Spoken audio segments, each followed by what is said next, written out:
everyone.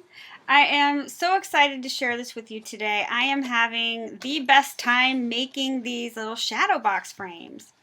Now again, I tried to make this one in a tutorial too, and until I can get a camera that mounts from above and can look right down onto my workspace, projects like this just aren't going to work as a tutorial.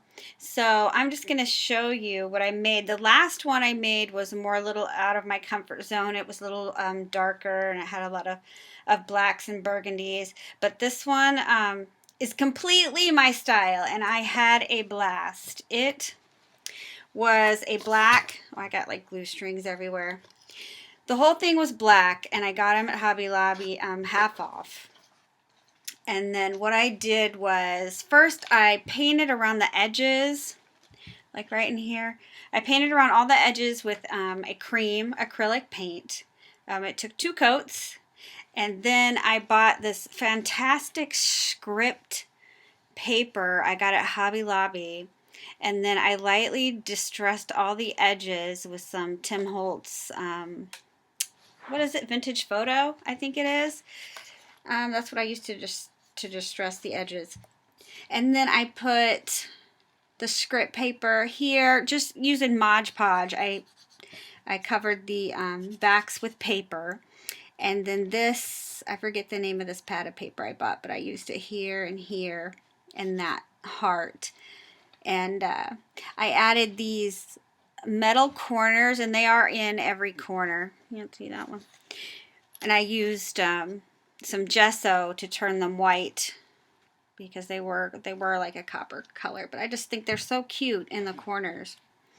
And then I did I love these tiny thimbles. I've got a few of those, and apparently I like miniatures because these just make me happy. And I tucked some tulle underneath there and a little flat back heart on top. And then I've got some fairy dust in a little jar right there. I love these little jars. Too cute. And then a button with some embroidery floss. I love those buttons. And then on this side I had this frame that I added some gesso to. And then this beautiful center. It has pearls and rhinestones. And I'm pretty sure I got that in the jewelry department. And it had little spaces on either side where you could make it into a piece of jewelry, and I just added some flat back pearls there. And then it's got a tiny little crown. And then this is one of the wild orchid craft flowers that I added because I love them. They're so pretty. And I attached these heavier things with what is the name of this stuff? E6000. And it holds it so wonderful. This stuff is amazing. It's got kind of a strong fume though.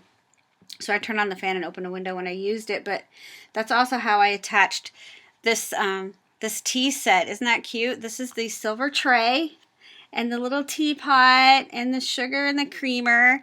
And it added a couple of little wild orchid craft flowers. It's adorable. And then I made this little quilted heart with some tulle and a rose that I added right there. And then I covered the top. There's a bunch of wild orchid craft flowers here. Aren't they just so pretty all bunched together? And then this fabric that right now currently is my absolute favorite fabric. When I run out of it, I'm going to be so sad. It's actually a sheet, and it's from this Shabby Chic collection. I think at Target is where I got this sheet set. And it was our youngest daughter's, who's now in college. So she's over, you know, that size bed and these sheets. But these sheets are just helping me make beautiful things. So I'm going to be really sad when they're done. So I've got that fabric here and here. And I also used it to make this adorable flower. So that is the top. Now down here, I put the script paper, and then I Mod Podged a doily in the background. I don't know how well that you can see it around the edges. And then I added a cameo in the corner. And this dream is a chipboard piece I got from Genie in a Bottle here on YouTube as a gift. And I covered it with stickles See all that shiny stuff? Stickles are like my new favorite thing because it just adds all this sparkle. Absolutely love it. And then down here I've got like a bunch of tulle. Then I've got the flower I made here, which is from a tutorial from Tutu Amy. And then this little flower right here. What is the name of her YouTube channel? I don't remember, but you know what? I'm going to put a link below. I'm still going to keep practicing this flower because when she makes this flower, it just is, I feel like, so much prettier than when I make it. But I am not giving up because I just love it. I'm going to keep practicing. But I'll put a link below to her flower tutorial so that you can give it a try too because they're gorgeous. And then I've got a little metal ring down here. And then some more wild orchid craft flowers and a little rhinestone.